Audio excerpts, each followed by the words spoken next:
அஸ்ஸலாமு அலைக்கும் வரஹ்மத்துல்லாஹி வபரகாத்துஹு. நற்காரியங்கள் உரிய நீண்ட ஆயுள்.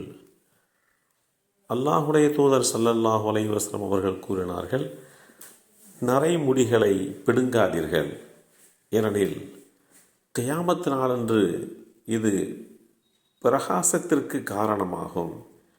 எவர் இஸ்லாமிய மார்க்கத்தில் இருக்கின்ற நிலையில் வயோதிகமடைகிறாரோ, ஒரு இஸ்லாமியருடைய ஒரு முடி நரைத்து விட்டால் அதன் காரணமாக அவருக்கு ஒரு நன்மை எழுதப்படுகிறது, ஒரு பாவம் மன்னிக்கப்படுகிறது, ஒரு பதவி உயர்த்தப்படுகிறது. இந்த செய்தி அபூ ஹுரைரா ரலியல்லாஹு அன்ஹு அவர்கள் மூலமாக அறிவிக்கப்பட்டு ஸஹீஹ் இப்னு ஹிப்பான் என்ற நூலிலே 2985 என்ற எண்ணிலே பதிவு செய்யப்பட்டிருக்கிறது.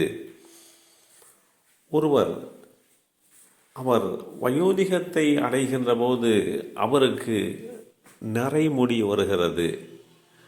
அந்த நரைமுடிகள் உங்களுக்கு நன்மையை தருவதோடு மாத்திரமல்லாமல் உங்கள் பாவங்கள் பொறுக்கப்படுவதற்கும் உங்களுடைய இமேஜ் அந்தஸ்து உயர்வதற்கும் ஒரு காரணமாக அமைகிறது.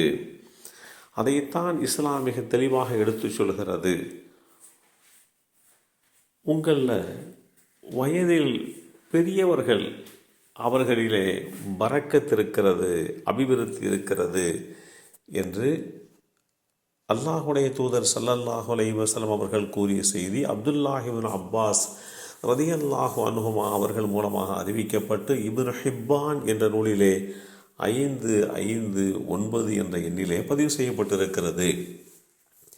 அல்லாஹுடைய தூதர் ஸல்லல்லாஹு அலைஹி வஸல்லம் அவர்கள் நீண்ட காலம் வாழ்வது நன்மைக்குரியது, அதே வேளையிலே அந்த நீண்ட கால ஆயுளை நன்மையான விஷயங்களிலே நாம் பயன்படுத்த வேண்டும். ஒருவர் அல்லாஹுடைய தூதர் ஸல்லல்லாஹு அலைஹி வஸல்லம் அவர்களுடைய சமூகத்திற்கு வந்து, அல்லாஹ்வின் தூதரை, மனிதர்களில் மிகவும் சிறந்தவர் யார் என்று கேட்டார்.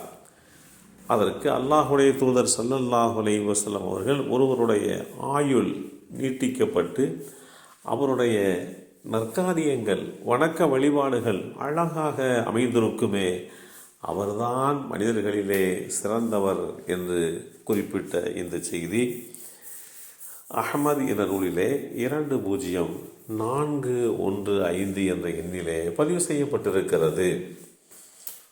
நீண்ட ஆயுள் வாழும் ஒருவர் சமூகத்தின் அடையாளமாக பார்க்கப்படுகிறார்.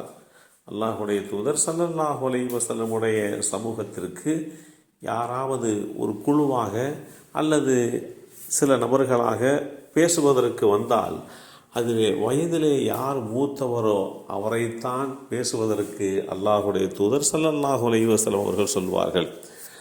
தேவை குறித்து முறையிட வந்தாலோ, மார்க்க விஷயமாக கேட்க வந்தாலோ, பல நபர்களாக, ஒருவர் அல்லாமல் பல நபர்களாக வருகின்ற போது, உங்களில் வயதானவர்கள், அனுபவசாலிகள், முதியோர்கள் என்ன விஷயம் என்பதை நீங்கள் சொல்லுங்கள் என்று கேட்டு அவர்களை பேச வைத்து அவர்களை கண்ணியப்படுத்துவார்கள். இதுதான் அல்லாஹுடைய தூதர் ஸல்லல்லாஹு அலைஹி வஸல்லமுடைய சமூகத்திலே அந்த நீண்ட ஆயுளை பெற்றுக்கொண்டார்களே, அவர்கள் குறித்து உண்டான சிறப்பிப்புக்கு உண்டான காரணமாக அமைந்தது. ஒருவர் வயோதிகம் அடைகின்ற போது, முதுமை அடைகின்ற போது எல்லா வகையிலேயுமே அவர் பக்குவமுள்ளவராக ஆகிவிடுகிறார்.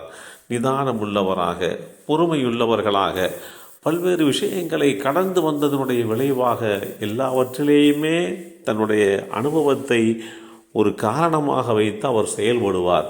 எனவே அனுபவசாலிகள், வயோதிகர்கள், இவர்களுக்கு முக்கியத்துவம் வழங்கி அவர்களுடைய சொல்லாடல்களை ஸல்லல்லாஹு அலைஹி வஸல்லம் அவர்கள் கேட்பார்கள் என்பதோடு மாத்திரமல்லாமல் அவர்களுடைய அந்த நடவடிக்கைகள் வயோதிகமான காலகட்டத்திலே அவர்களால் செய்யப்படுகின்ற நடவடிக்கைகள், நற்காரியங்கள், அவர்கள் வெறுமனே முடி நரைத்தால் கூட அதுவும் நன்மைக்குரியதாக ஆகிவிடுகிறது என்கின்ற செய்தியையும் இஸ்லாம் தெளிவுபடுத்தி காட்டுகிறது. எல்லாம் வல்ல அல்லாஹு தாலா நல்ல உடல் ஆரோக்கியத்தோடு கூடிய நற்காரியங்கள் புரிகின்ற நீண்ட ஆயுளை நமக்கும் நம் சந்ததிகளுக்கும் வழங்கி அருள் புரிவானாக. அஸ்ஸலாமு அலைக்கும் வரஹ்மத்துல்லாஹி வபரகாத்துஹு.